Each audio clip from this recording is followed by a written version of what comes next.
Hey guys. Um, First of all, I'm aware that some of you guys may be still on Christmas or New Year's break. Christmas and New Year's break, sorry. Um,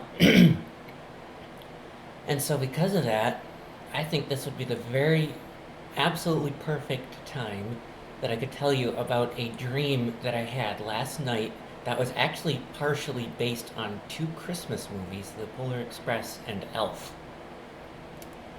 So this dreams first started out with basically me hearing the synopsis of us of the story from one of the two characters' perspectives. They either talked about Santa's relationship with a reindeer or Santa's relationship with an elf,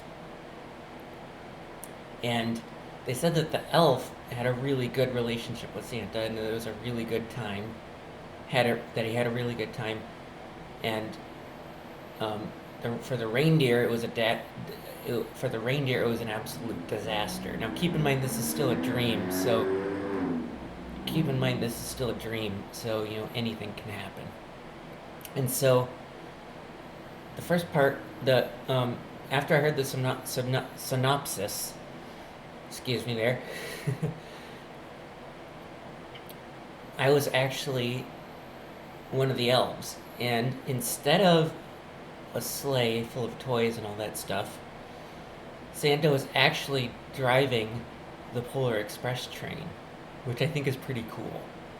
Like Santa himself. Although in the dream, Santa didn't really sound like the typical Santa you would hear. He actually sounded like the then I don't know who that guy is that announces who's gonna sing or play what song um, at the New Year's Eve party in Times Square. If you watch the New Year's Eve party in Times Square, I believe it's one of the live streams. I can't remember which one, but Santa sounded like that, and I thought that was pretty interesting. Now, the notes of the train whistle were actually pretty interesting. So, the notes of that train whistle were from highest to lowest. Either it's called a fifth octave B flat or a B flat 5, as my coolest friend Hailey refers it. Alright. The next lowest note was F5 or fifth octave F.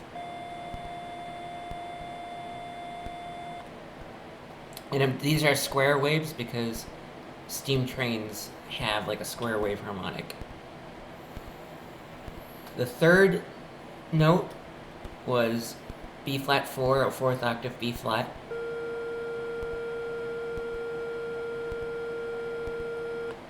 The fourth note, the fourth note was F4 or fourth octave F. And the fifth note was oddly third octave A or A3. And I think it was meant to be a B flat, but it was an A.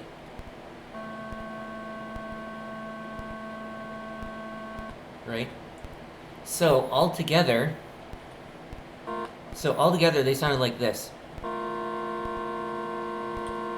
Let's see.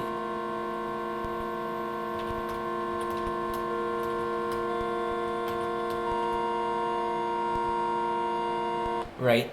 So that's how the train sounded. And it's funny because you know how some trains do like a short blast followed by a long blast? When it did a short blast, the lowest note, or maybe lowest two notes, didn't even sound yet.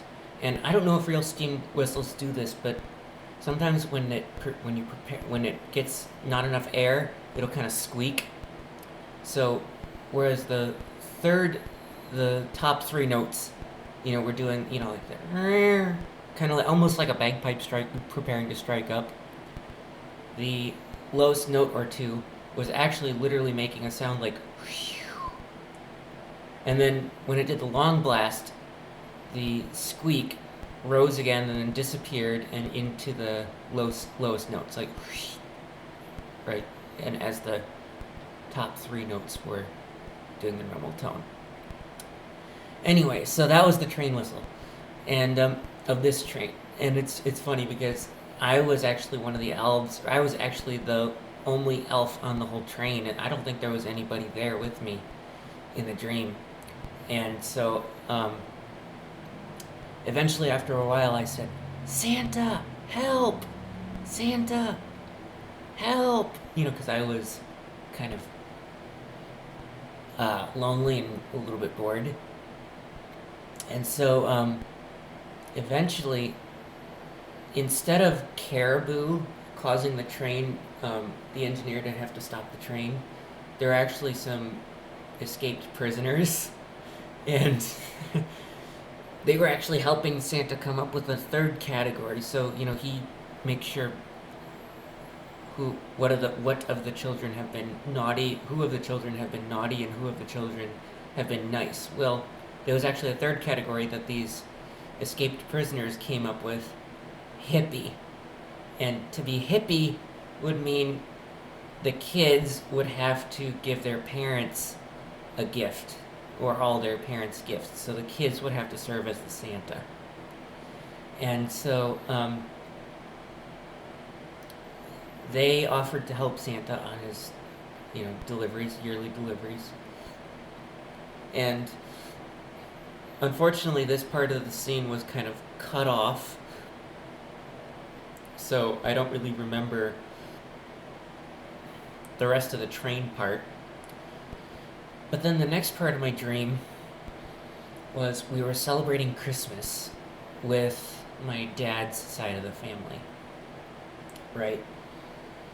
And unlike this year where we actually had to do Christmas virtually, we actually did it live, like all of us in the same room. And I remember I got quite a few interesting things.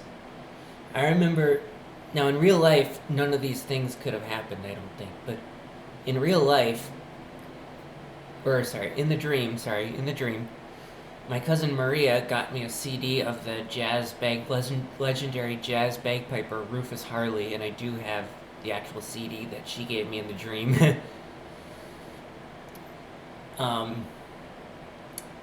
My Aunt Janet and Uncle Greg got me something really, really cool from Amazon.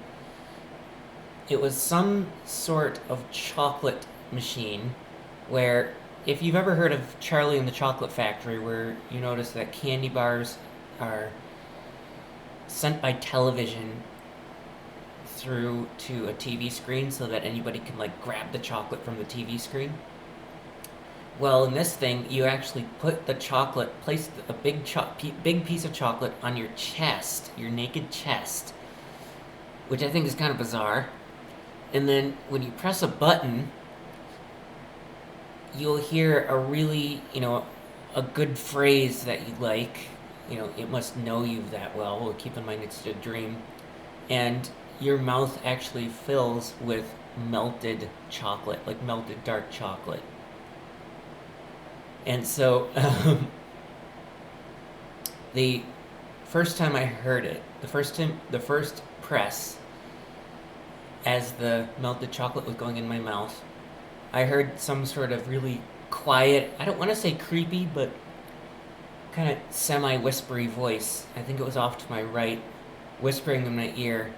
These are names of, she was saying names of female artists, female singers that I really enjoy.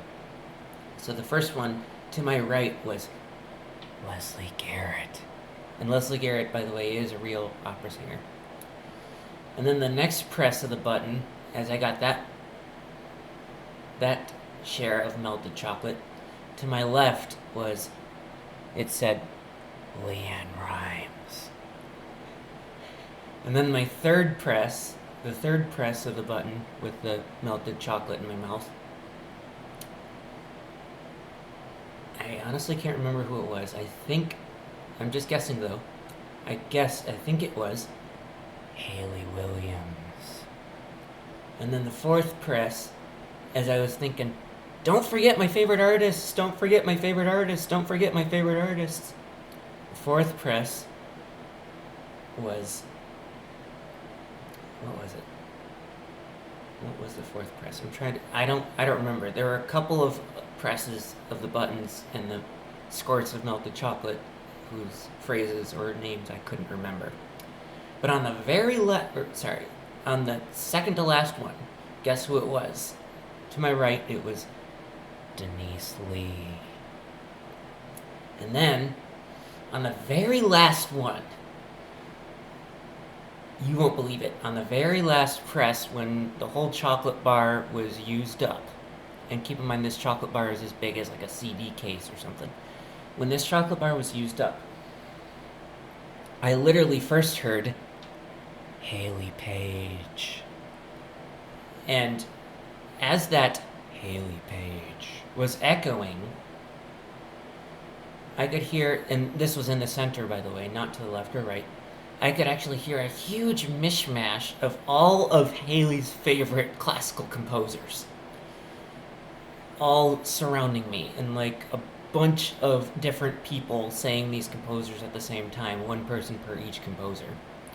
So, people like Chopin, Ravel, Beethoven, Stravinsky, Satie,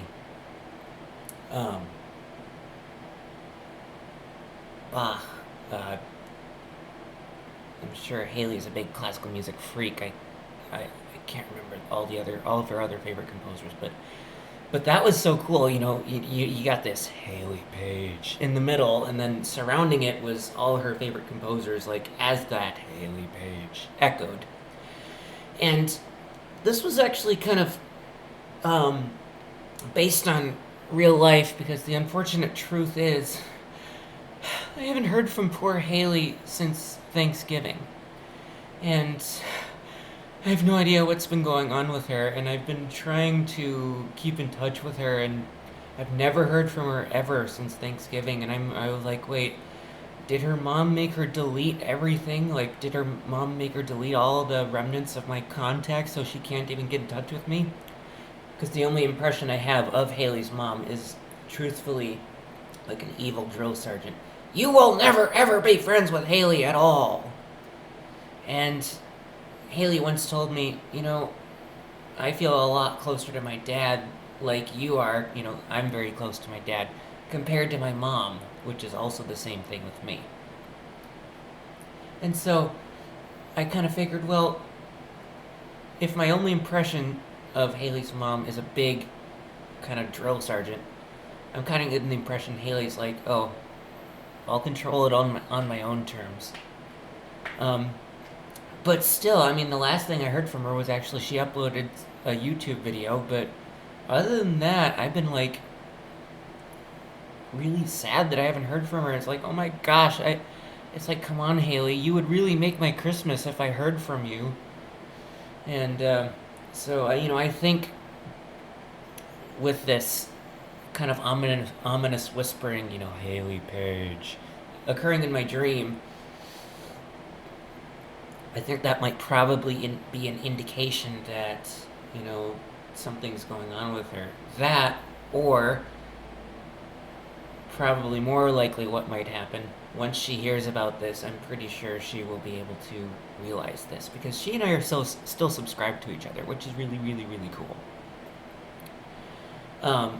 And then, so that chocolate, really funny, back to that dream, so that really funny chocolate thing, after that was completed, I got a text or a messenger, or I can't remember what medium it was, but I heard from Hailey, and she said, she says, hey Michael, Merry Christmas, here's an artist that I know you are absolutely going to love. Now keep in mind, in the dream, I have never heard of Denise Lee before. So in the dream, she actually gave me, electronically, Denise Lee's debut album from 2003. And I gotta be honest, that voice on that album from 2003 is simply the best operatic voice I have ever heard. And I mean ever. Ever, ever, ever. You got this really nice vibrato and a big volume variation to it. It's pretty fast, and I love faster vibratos because that shows that Denise can trill. Unfortunately, Denise can't really sing opera anymore because she's got a slow vibrato and not as big of a range, and it's just her voice is kind of honestly frail. Plus, she's kind of old anyway, so yeah. So in the dream, Hailey gave me Denise Lee's debut album electronically, and I loved that voice. I mean, obviously I do in real life, but in the dream, once I heard that voice, it was just like, oh my goodness. Oh my goodness. And then, another Christmas gift I got was two Italian bagpipes, two zampogne, Zampogne, which is the plural of zampogna in Italian. One tenor pitched zampogna, or tre palmi, or which means number three, palm, because palm is the measurement used for zampogna. And that one was made by a young man called Carmine Dante. And then I also got a bass pitched sei palmi, or number 6, which is an octave lower, and that was made by Niccolo Mazzillo. And there's a little bit of a story behind this. So, in real life, I was looking on a group of Zampogna players, trying to find out who could speak English, right? Because I don't speak much Italian.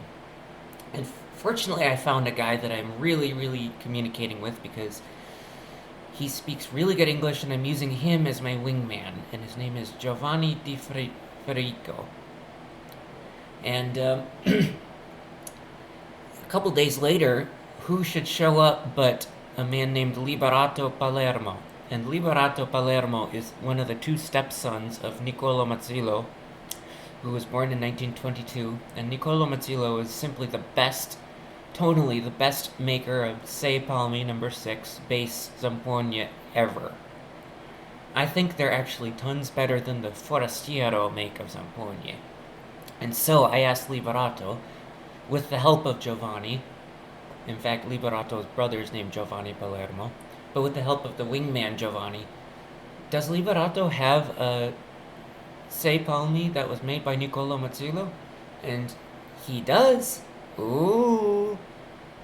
And I just need to save up enough money for it, and once I do, I'm actually going to get one of the best sounding zampogna I've ever heard in my life, because this particular zampogna was actually played in a recording, I think it was done in the 70s, on the album called La Zampogna Lucana, tracks number 2 and 15.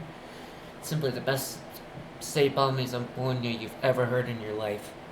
And so, anyway, and basically Carmine Dante is basically that equivalent for the tenor-pitched tre palmi zampogna.